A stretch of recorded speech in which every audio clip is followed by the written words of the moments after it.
Welcome to Abandoned Albums, the documentary podcast. Each week, our intrepid group of researchers and music archivists dig through the record crates of the world, finding those albums that may have been lost over time. If a new artist is discovered along the way, that's all the better. Using a patent-pending algorithm and spirited debate, we pick one album to discuss. Once that is settled, we will invite the artists to Thunder Love Studio to chat with your hosts, Keith R. Higgins and Jeff Calhoun. When we're lucky, they say yes. Our mission with Abandoned Albums is simple: to make sure artists' recorded work remains, or in some cases, lands on, the cultural radar. We invite you to sit back and relax. Thank you for joining us.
Once in a great while, an artist comes along that has both Jeff and I in 100% agreement that we need to share it.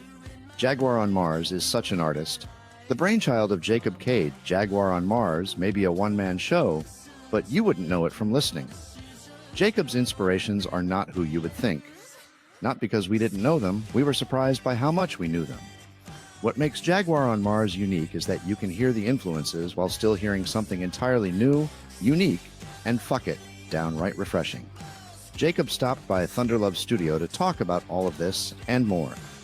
Here is our conversation with Jacob Cade of Jaguar on Mars.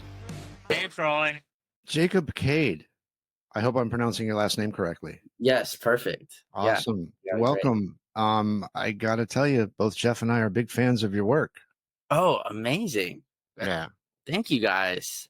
That means the world. I mean, the first question I want to ask you is, where are you from? How did you end up here? And give us a little bit of backstory about Jacob. Yeah, absolutely. So I was born in El Paso, Texas. And then my family moved to Colorado when I was super young, like 5 or 6. And so I grew up there in Parker. And then I think about at around 8 or 9 is when I kind of started realizing that music was like music became the thing. And I saw Zeppelin it was A Song Remains the Same. I watched that and that changed my life. And I wanted to be Jimmy Page. And then started playing guitar. My dad was a guitar player, so he always had them around the house. And he taught me a few chords. Then I just kind of figured everything else out.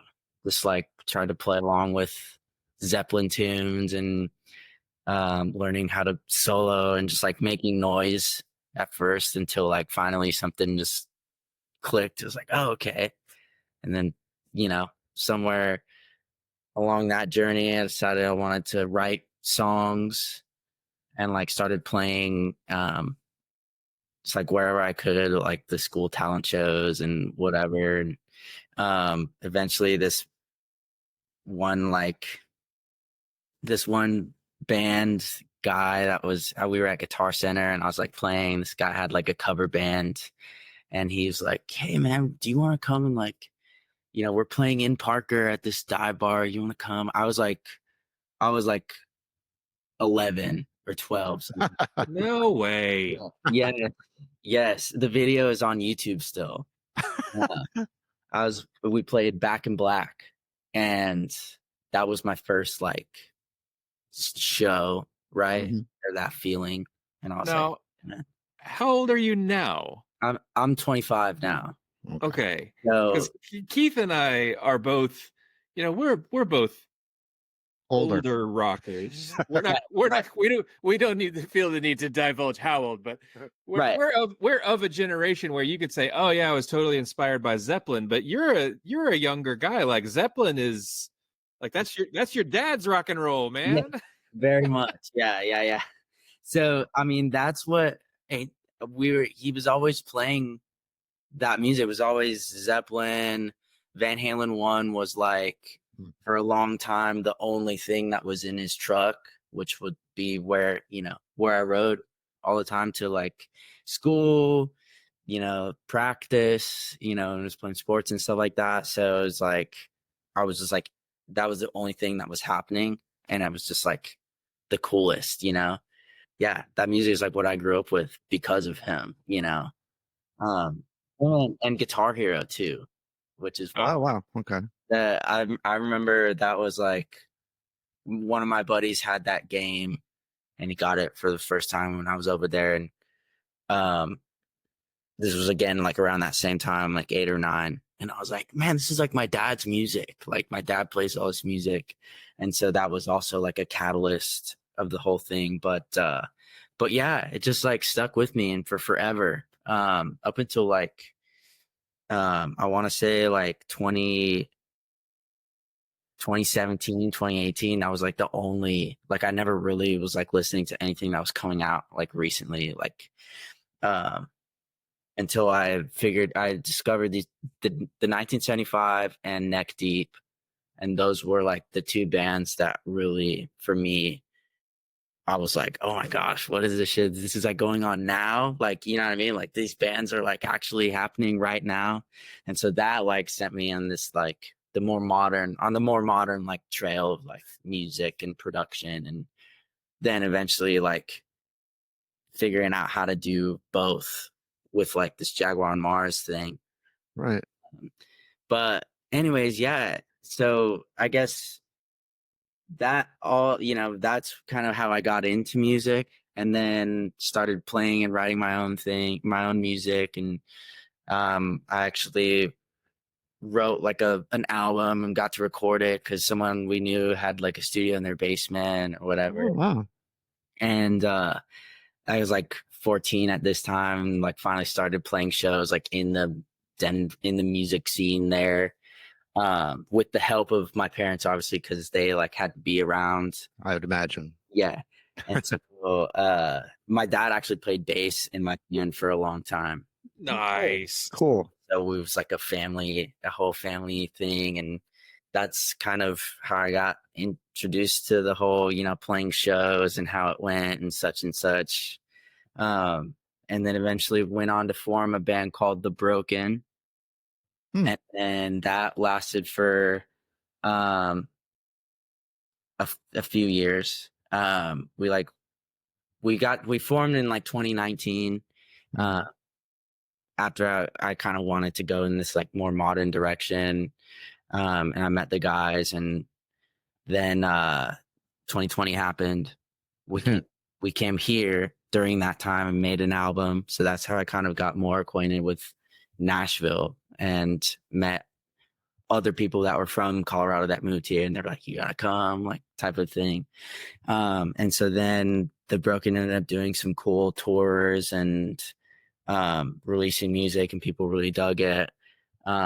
Since that band kind of like that band split up, and so now after that happened, it was like, okay, well, I'm just gonna move to Nashville and see what's up there.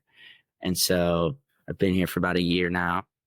And after getting here, I was like, try to do the hired gun thing, or started doing like the hired gun, like just playing guitars for homies or other artists and whatnot. But then I just like realized like, man, I want to write music, and I need an artist project. That's like really where my like heart takes me. You know what I mean? Sure. So I was like, I'm just gonna start writing music and producing it. I'll just do it all myself and see what happens. Hey, man, is that Freedom Rock? Yeah, man. Well, turn it up, man. I spent forever trying to figure out a name.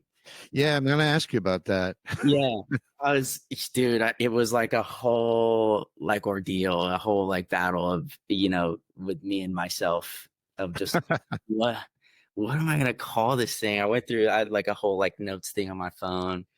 But eventually it was hilarious. The way it happened was we were out at Shulman's.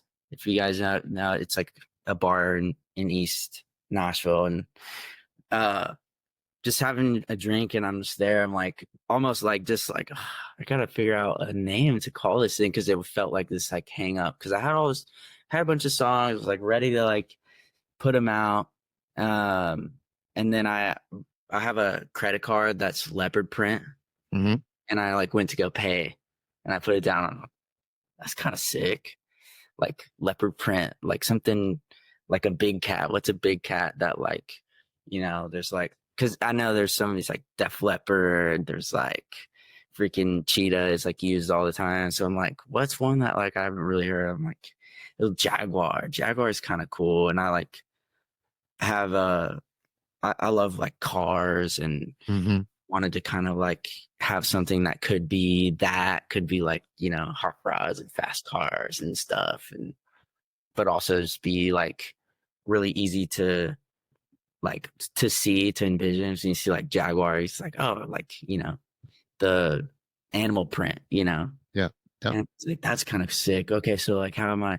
And I just was like, for whatever reason, I like got up to walk somewhere, and it's just like on Mars, Jaguar on Mars, Jaguar in space. And it just like kind of happened, and it came to me. I was like, dude, that's badass. And I like said it to myself a couple of times, and I came back and I was like, what about Jaguar on Mars? And my girlfriend was like, that's sick. And then I like started telling all my friends, and I was like, what do you think of this name? Like, dude, that's badass. So I was like, cool. And so that's kind of like how that came about.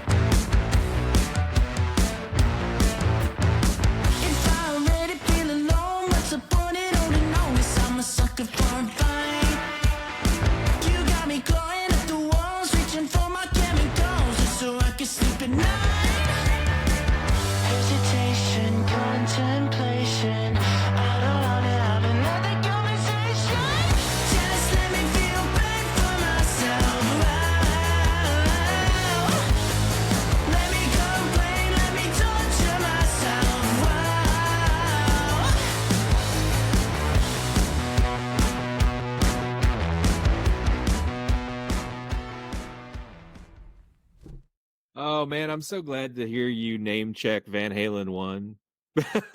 Amazing. Because so sometimes Keith will ask me, we'll tap into did I mention we're old? Like back when rock and roll was on the radio. We used to do radio, and he said, well, put your music director hat on. What Jaguar on Mars single would be like, which song would be the lead single? And I said, I think it depends on what format the radio station was, because if I'm doing AAA, format, more pop format, I'm probably leaning into Too Sad for the Party. Yeah. But man, if I'm at a rock station, I'm probably playing Undressed, because that kid can play like you got some shreddy licks in there. Oh, thank you. Yeah, that's kind of the idea. There's like the whole like all these different sorts of music now that I'm like into, but very much like the Van Halen is just like, yeah, it's like bred into me almost. It's just like, dude, guitar solos, I love them. They gotta be there.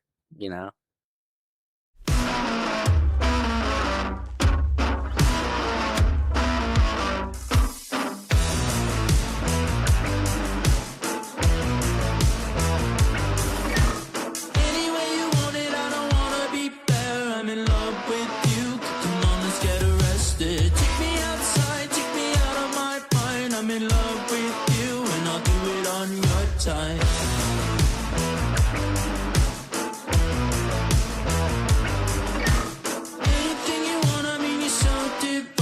If you count 2, 3, I'll be under your spellbind. Take me by the neck, take me out of my head. Wanna go all night like the Broadway street side. That's just getting undone.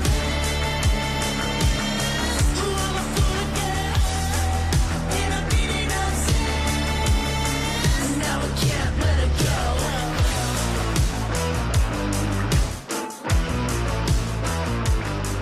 Keep your roller skates on, you like alcohol every sip. Your cover of Linger. Oh, Holy shit.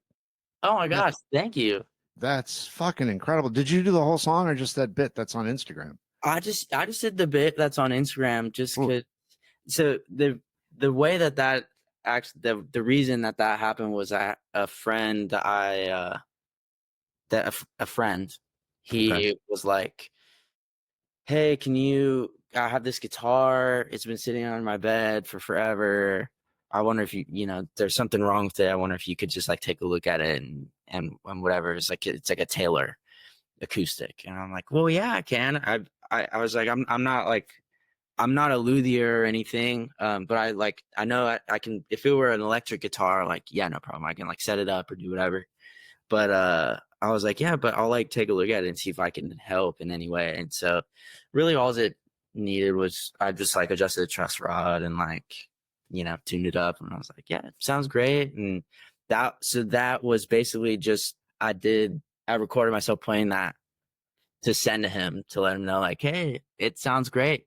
And I ended up just like, dude, I should post this. And so that's sick that you watched that. Thank you. Yeah. You need to record the whole thing, man. Yeah, you do. Your voice fits that song beautifully. Yes. Yeah.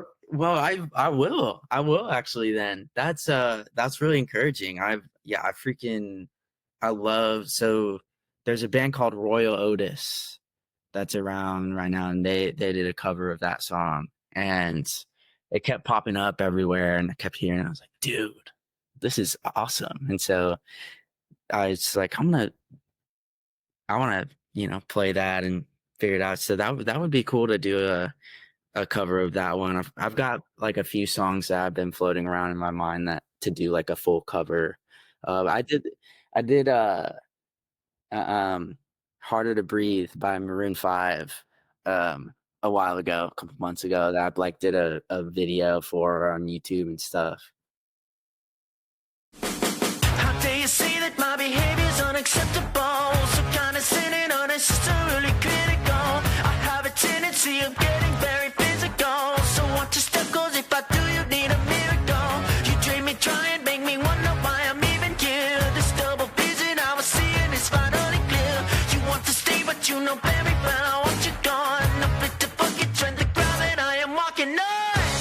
When it gets cold outside and you got nobody to love, you'll understand what I mean when I say there's no way we're gonna give up.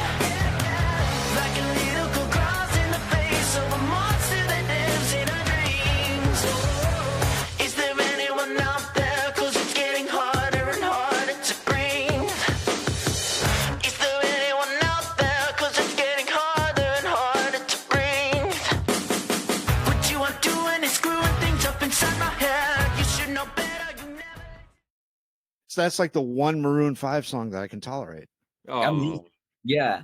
I mean, I love that record for me, that songs about Jane. Yeah.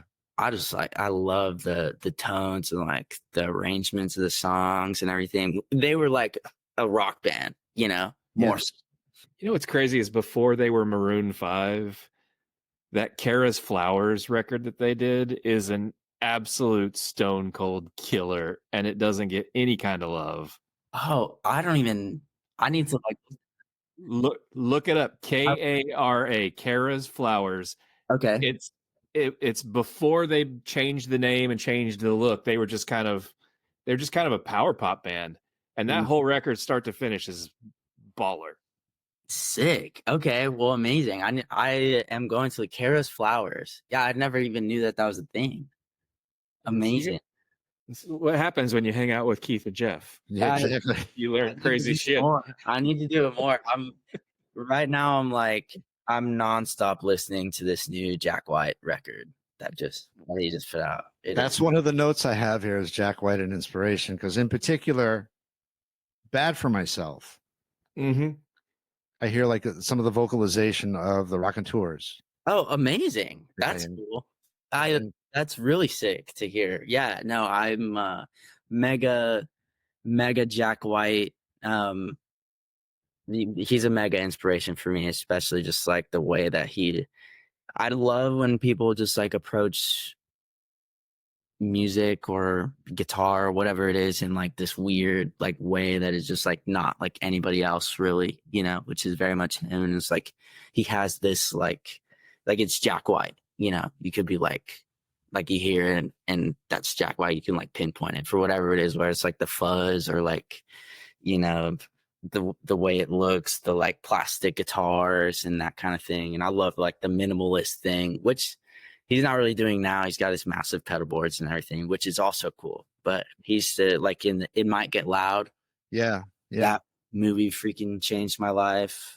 I got to tell you, that movie changed my opinion of Jack White. I mean, prior to that, I was like, who the fuck is this guy? And I freely admit this, I had my head so far up my ass for a number of years. But I watched that movie and I was like, oh my God, I finally get it now. It clicked. I'm like, this guy's like the real deal.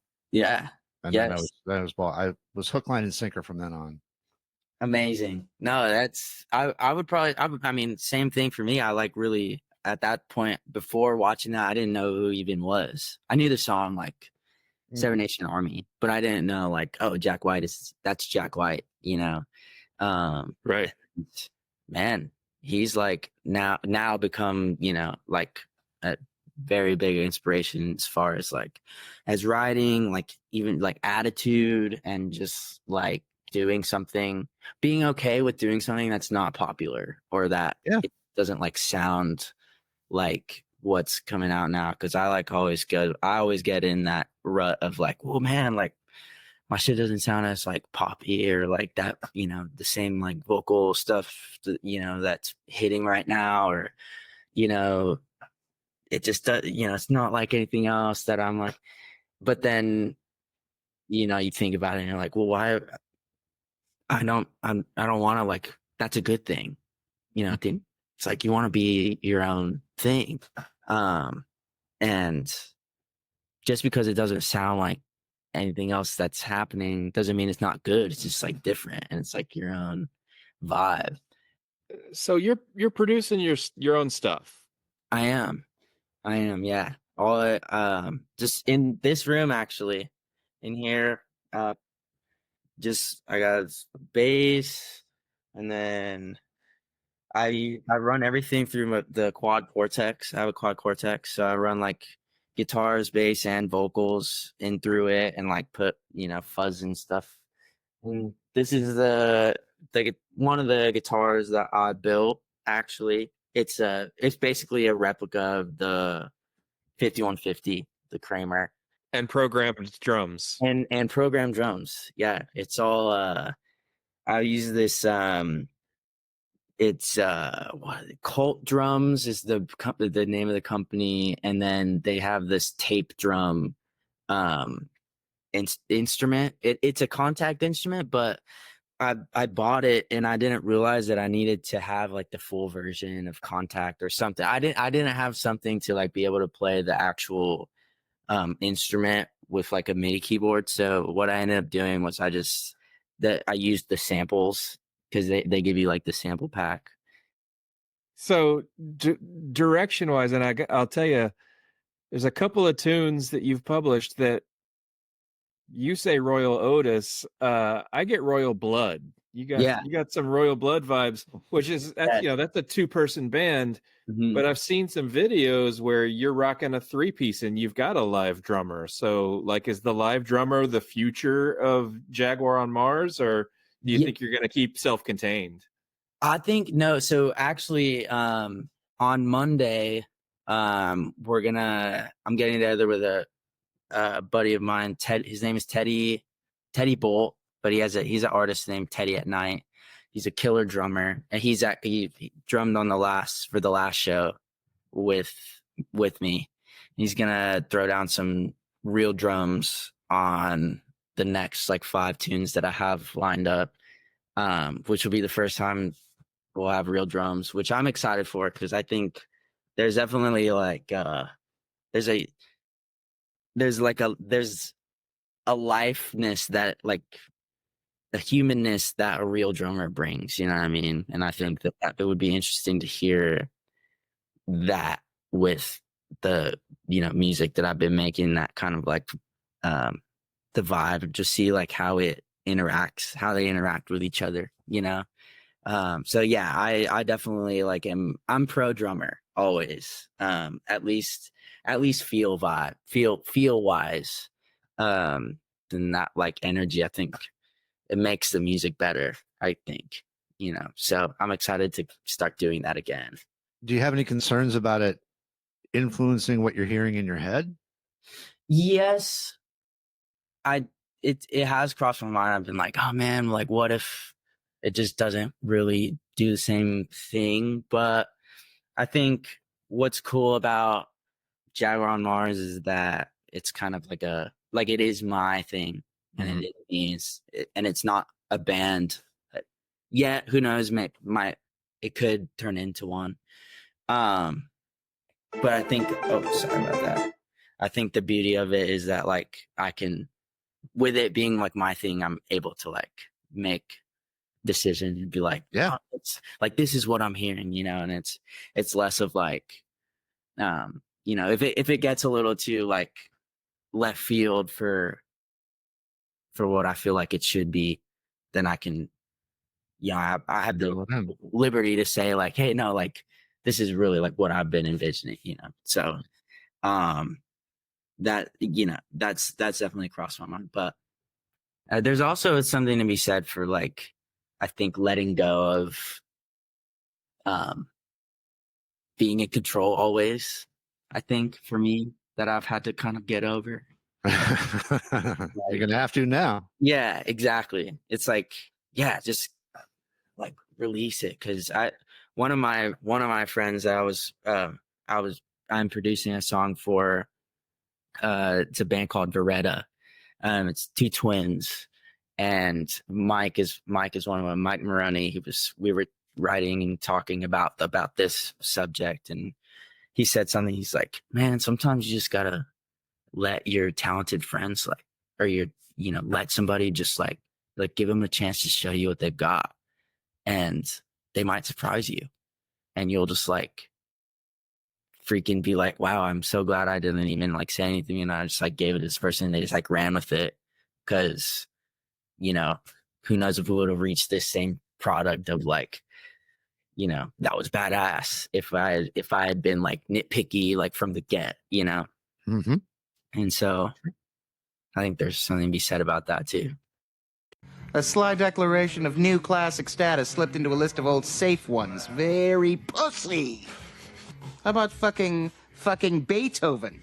Track 1, side 1 of the 5th Symphony. How can someone who has no interest in music own a record store? I guess I was just a little gobsmacked that you're a Jimmy Page, much like Jeff was, you know, Jimmy Page aficionado and Van Halen 1, and it's really, really amazing. Do you think other kids, Jesus Christ, I'm old. I just fucking said that. Do you think other people pick up on that? I love it. Pick up on like the influences. Yeah. I definitely think, I mean, to be honest, the only people, the people I mostly talk to like now are like also musicians, and also like from artists and stuff like that. So like my guitar player friends, yeah, for sure. Like people that play guitar and like also listen to that type of music, they're like, yeah, dude, I freaking can hear it. But I've gotten from people that not aren't necessarily that, you know, I've gotten like some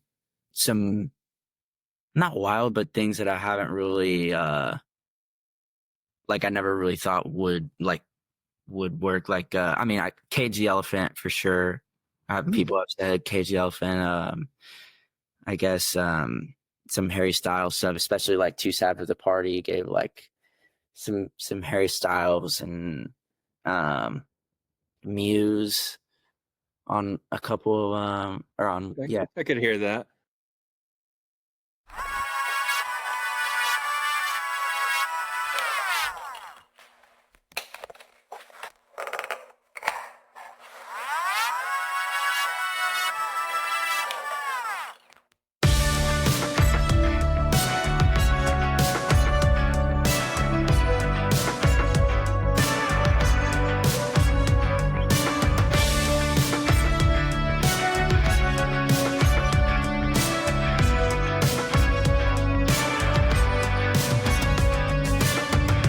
I don't know where I'm going. You don't know where you are. Where you are. So restrained by the past, you don't let it go too far. Go too far. I spend all my nights in my head, worried and pacing the floor. You deserve much more than I have, but you don't let me go. I lose all control when we go. Looking at stars all night on the concrete, going through hell, too sad for the party. If we just left all out the madness, would we be ourselves? Throwing up alcohol till the morning, nothing unsaid, anything but boring. If we just left all out the madness, would we be ourselves, ourselves?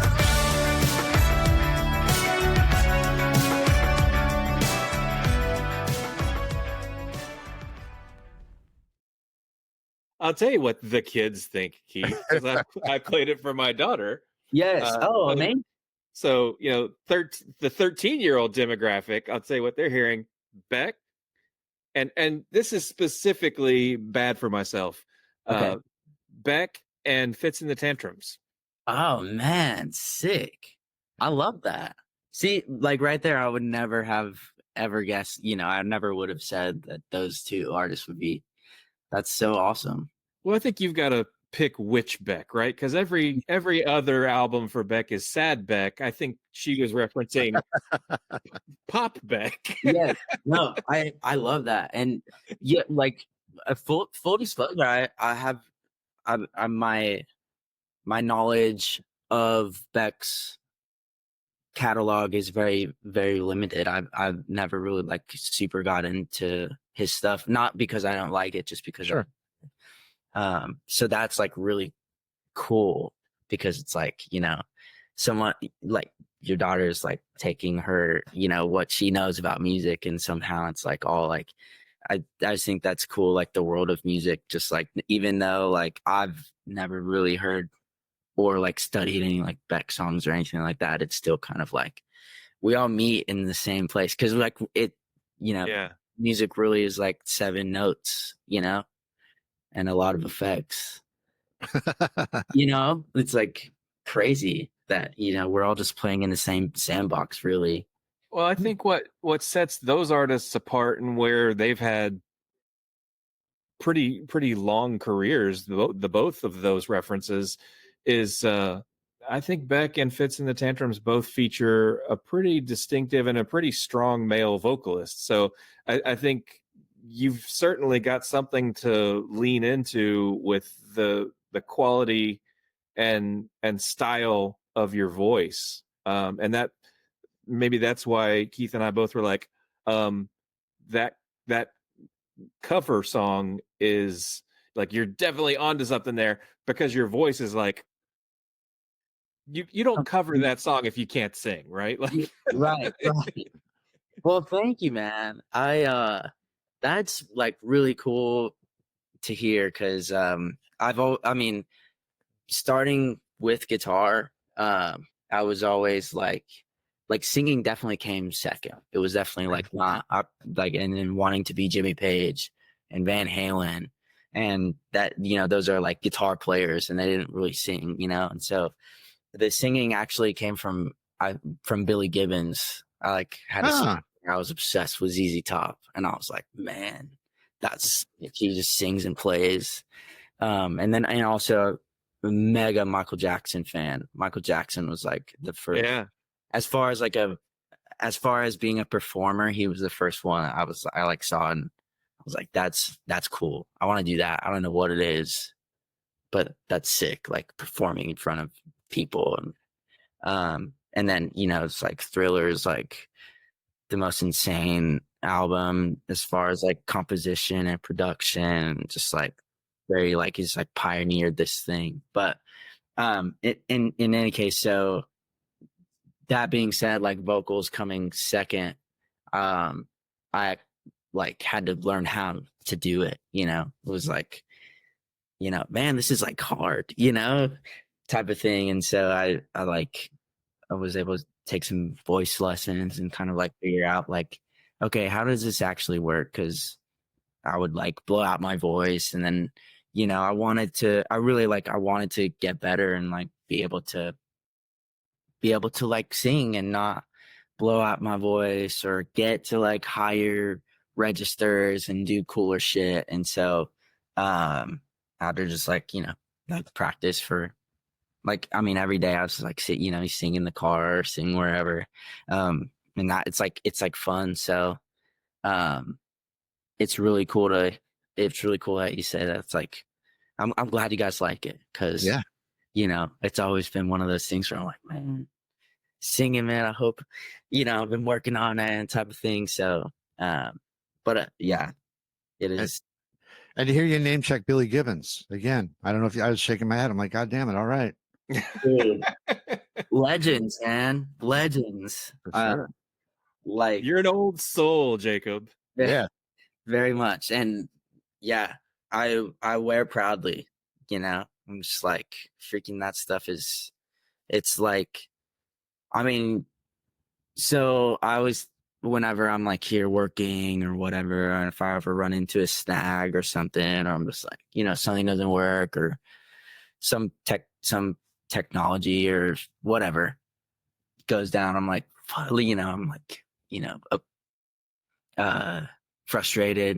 And then I think about like those guys having to like record to tape, and they didn't, it was like, one take, you couldn't like you had to write the part and freaking do it and like be on, because if you fucked up, then it was just like, you had to razor blade the whole thing, and it was just like, and the amount of gear that they had probably like going down, where it's all those compressors and different microphones and like channels on these big massive boards. I'm like, dude, it's such a wild thing to me that they made such good, like the shit that they did that was so like good sounding, quality, epic that way, without having all the ability to like go through and edit everything and make things like perfect in the way you wanted it. And if you didn't have a sound, you could just like,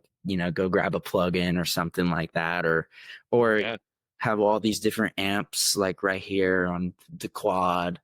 I just like, I always think about that, and it like calms me down. I'm like, all right, this is great. Life's great, Yeah. But yeah, those dudes are freaking insane. Eliminator is probably one of my favorite records. Nice. Very nice. Yeah. Cutting edge, man. You're clearly an artist on the upswing. Yes. So what sort of challenges are you facing getting the attention that you're frankly deserving of? Thank you. I think the big thing is definitely trying to break through the like social media, gate that is upon all of us, just like trying to posting every day, having the content to do so, and kind of learning that whole other skill set that now just comes with being an artist, that I just like accepted it, with this new project. I was just like, okay, I need to just like embrace this social media and content and that whole area of it, and just like learn how to do it, figure it out, and make it fun. I was like, I'm gonna make it fun, like just then it won't be so like daunting, Right. Right. I just decided like, okay, on one day every week, I'm going to like come up with some cool idea or something that I want to like go after. I'm going to record it and like see how, learn how to do all these like editing things and, try something new every time and see if I can get like, I'll just like make a bunch of videos, edit them all. And then that way, like, when I'm going about my day, I actually what just rang right now was my alarm to post something. Oh wow. I did that. Set my alarm twice a day, and every time it goes off, I'm just gonna have something ready and just like have put it out. But like make them not completely in bulk, so they don't feel like super like mindless and like lame. So I just like make them like, at the beginning of the week or beginning of the day, make a few. And yeah, it kind of like became fun, like going out there with my tripod, trying to figure out like angles and stuff and, getting like coming out with something at the end. It's like, this doesn't look half bad, it's kind of like another just like thing to learn and be creative with. And now I think about it that way, that's like, it's easier to do. But as far as like actually getting people to watch them, that is like probably the biggest struggle that I'm like facing right now. Just that, and like just getting people to like buy in even when the numbers are low. Yeah. It's like it, I'm sure we all do the same thing where you like see it, you hear a song, you're like, oh, this is fast, and then you go and like see the artist profile and they don't really have that many followers or whatever. You're kind of like, for whatever reason, we're all just like, oh, maybe they're not like legit, Well, but you never know when the spark is going to hit the gasoline. I mean, I saw a chart of Chapel Rowan's overall streams, right? Leading up to her performance at Lala.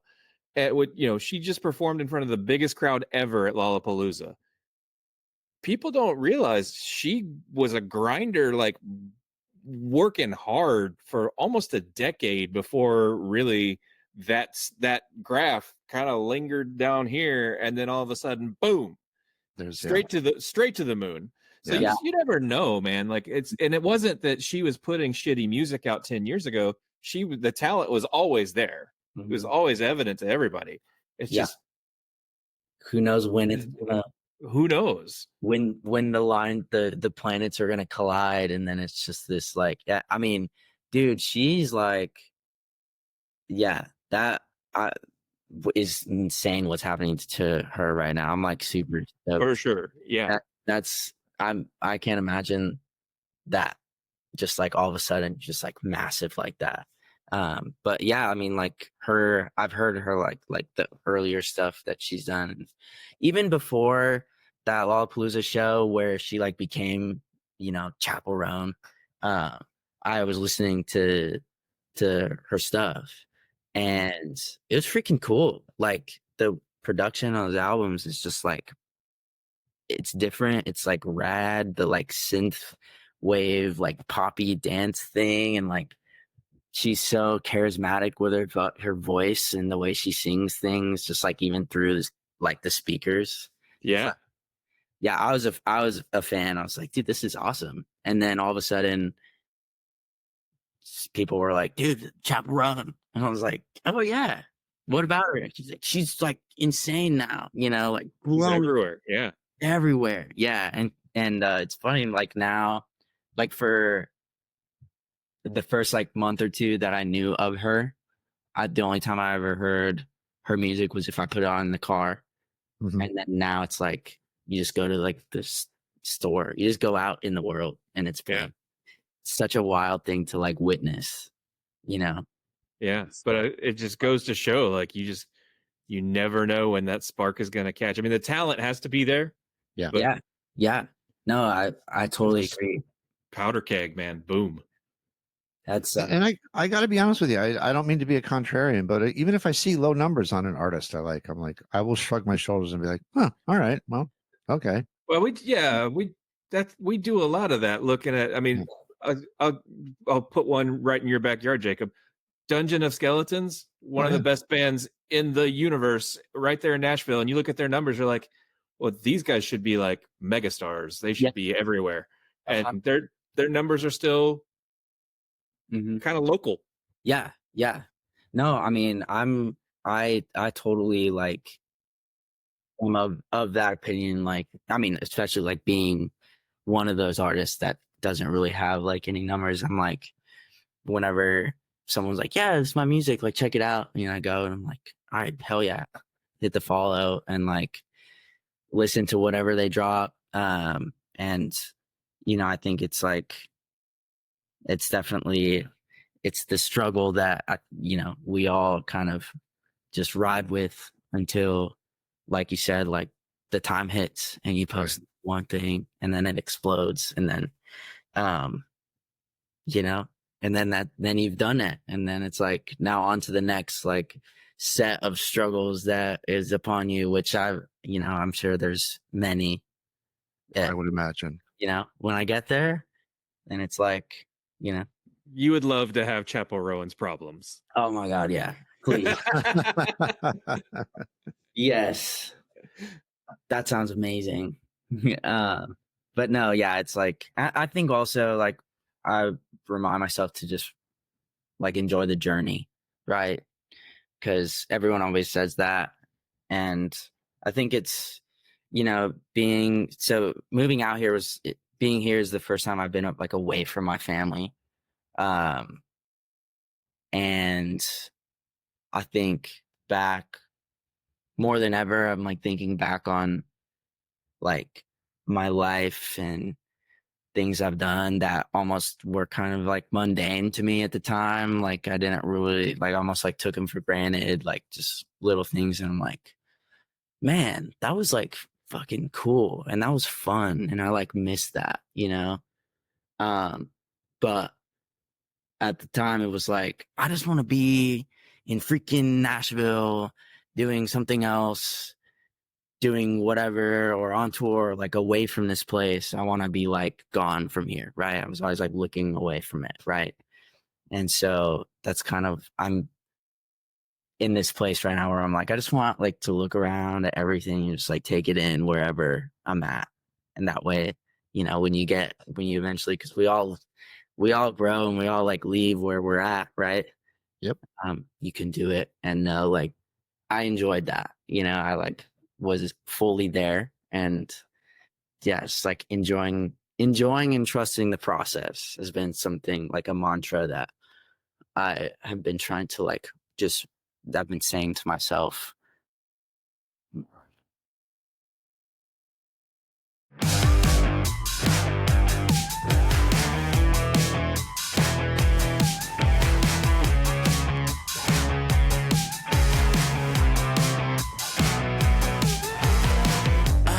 Looking for a way out of my situation. Too many people talking about how they just never made it. Always one step closer to a meltdown. I just wanna scream loud, not get off of my couch. Constantly fighting for attention and I kinda faded. The truth is scary and I'm starting to get kind of jaded. On a ledge, just trying not to jump off. Need another pep talk, think I'm out of my luck. Too many dreams that make me sad at night. Worried about if I will have the time. Tell me a joke, 'cause I'm so broke, I need a laugh. And now the nicotine you have.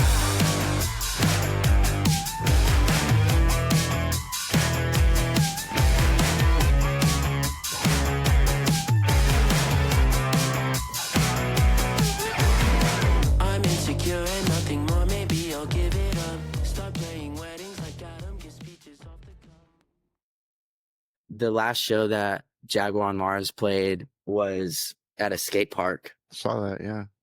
And that was because I was supposed to play a showcase that ended up getting canceled for some reason that was not, that I had no control over. And I was like, man, well, I still want to play a show. You know, we had like a few days, maybe a week to figure something out. And I was like hitting up any venue that I like could think of that might have a spot open, or any, like, all my friends, anybody I knew, like, do you have a spot that we could throw like a DIY show? Like, I'll put it all together. I just need a space. And I had seen like a week or a month or two prior that this guy threw like this massive thing at the skate park, and he had bands play and whatever. And I was like, dude, why don't we just do it there? And so I started trying to find a PA, and, you know, hitting up the guys like, hey man, would you guys just play at the skate park? Is that cool? And they're like, dude, fuck yeah, let's do it. And I hit up my buddies in Veretta. We play a set, like let's do this thing. And so, like, rounded up the troops. I started like just telling everybody that I could. And yeah, by, you know, the skin of our teeth, we like played a show, and like people came, and just with the short amount of like promotion and time that we had, I'm like, dude, people still came out. This is crazy. And it's, you know, it's just like the homies that were, it's like the homies and the fans, people that were like supposed to, you know, gonna come to this showcase thing. We're like, Right. we'll come through for sure. And like that was a moment. It wasn't like by any means like the biggest show I've ever played or anything like that, but it's like something I'll always like remember as like the funnest thing, one of the funnest things I've ever done, because it's just like, this is badass. We just like did this and came to this skate park and just set up and played, and people came and had a good time, and we created this moment. I'll give you the old guy statement. Now, Jacob, I'm going to assume you had the proper permits. Oh, shut up. So Get out of here with that. So no, I called him. Oh, you did? I called him, and I was like, hey, I want to do a show. This is the story. I know it's last minute. What can we do? Can we do anything? And the lady on the phone was like, well, unfortunately, like, takes 65 days to get a permit, and you're gonna have to wait. That, you know, maybe you can do something in September, that kind of thing. And she said something at the end of the call. She was like, but you know, like, it's a public skate park, so like, you know, we want people to be able to just like do whatever they want to do in there. Perfect. I was like, cool. Yep. Thanks. Have a great day, you know? And I was like, man, That's a subtle way of saying, go ahead. Yeah. well, you know, as long as we're not messing up anybody's life, you know, we'll be all right. And the great thing about that place specifically is that it's not near any like residential areas, or like the only business that's there is like a wave pool that closes at like 5. Okay. And a golf course, which, like, you know, at night it's not lit or anything, so like no golfers out there doing playing games or anything. So I'm like, it's the perfect spot. And like, we showed up and started setting up, and like people are coming up and ask like, what's going on? What are you guys doing? And it's just like, we're gonna play a show. You know, the venue we were gonna play at got canceled, so we still want to play. So, and people were like, dude, amazing. There ended up being one kid that was there with his homies. They were from Nebraska, Oh, wow. I think. They were from somewhere that was like a long ways away, and they had decided that they were gonna drive to Nashville and like go see what's up. Oklahoma. I have to like go back and check, but that he was there and they were skating, whatever. This was the last day of their trip, and they had been wanting to go see a band play. Yeah. And they just couldn't find anywhere. They were like, like, everybody had to like buy tickets, and you know, they didn't have like the money or something like that. And so they were like, we ended up just coming to the skate park instead. And the guy, he came up to me after, he's like, dude, you're not gonna like, this is the sickest thing ever. Like, I've been looking for music like this. Like, we wanted to go see a live show and like just couldn't find anywhere. And like, you guys are just here. This is crazy. It was like this whole like meant to be type of moment. And I was like, what a trip. Yeah. Still cool. You know, this is the greatest thing. You know, another reason why that was just like such a great moment and thing that happened. Even though it wasn't the Garden, but No. still Not yet. Baby steps. Not yet. Yeah, baby steps, man. And especially like this early in the game. I was like remind myself like this project is really like 6 or 7 months old. Okay. Really, since the first drop. And so yeah, it's exciting times, man. It is. Keith and I are putting our chips on you here. We're betting that Absolutely. you're going to be one of those. We expect Chapel Roan levels of success, a couple years down the road. You guys are amazing. Thank you. Thank you. Thank you for like having me on here. No, thanks for coming on. Of course. I love doing this. This is like anytime. Honestly, let me know. All right, you busy next Monday? No, I'm just kidding. Yeah, no, dude, yeah, let's do it. No, it's like really cool to have like people recognize your stuff. Yeah, when I got it from Dana, I immediately sent it to Jeff. I'm like, God, this is really good. I mean, just Yeah, and it's great. We get a lot of stuff, and it's not all great. Amazing. Yeah. Oh yeah. All right, Jacob. Yeah. We'll let you go. We're at an hour, so I don't want to take up any more of your time, but I wish you the best of luck, man. Thank you so much. We're behind you. I really appreciate it. Truly. Like it's like so it's inspiring and it's like so encouraging to just like keep doing it because people like you guys just being like, no, it's sick. Yeah. It's good. And it's just like, oh, cool. It's fantastic. It really is. Well, have a great rest of your night. Thanks, man. You too. And we'll talk soon, I'm sure. Yes, please. I'm putting out a new song on the 6th, September 6th. Okay. Good. Then after that, it's like on to that other batch of songs with the real drums and stuff. And then hopefully a lot more shows. So keep the pedal to the metal, man.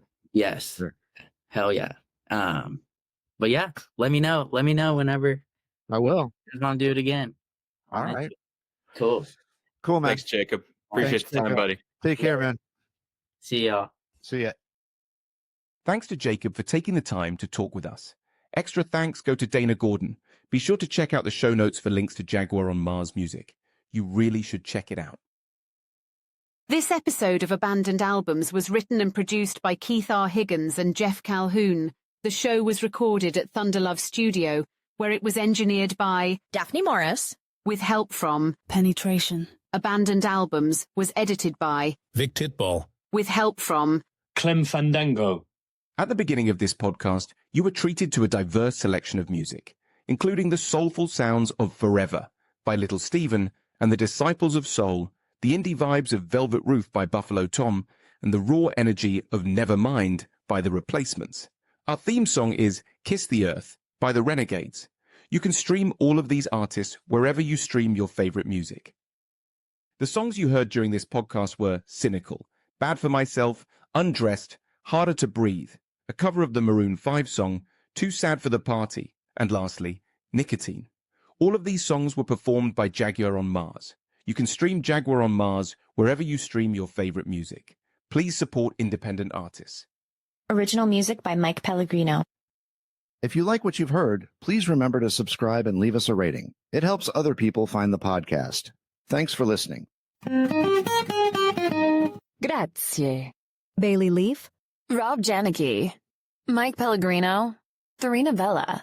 Eric Beatner, S.W. Loudon, Ronnie Barnett, Michael Janicki. Peyton Janicki. This show's executive producer is Lulu McGillicuddy and is in the loving memory of You just stand alone. Abandoned Albums receives funding from Damon Pharmaceuticals, the makers of Ben Affleck. Ben Affleck is the only chewable tablet made to combat stomach unease associated with mediocrity. Taken daily, Ben Affleck can help combat explosive gastrointestinal shame. You can find a multitude of flavors in the incontinence section of your local pharmacy. Ben Affleck, save yourself the embarrassment. The side effects include dry mouth, headache, anal leakage, muscle soreness, bad decisions, gender confusion, constipation, evil spirit possession, and banality. Use only as directed. And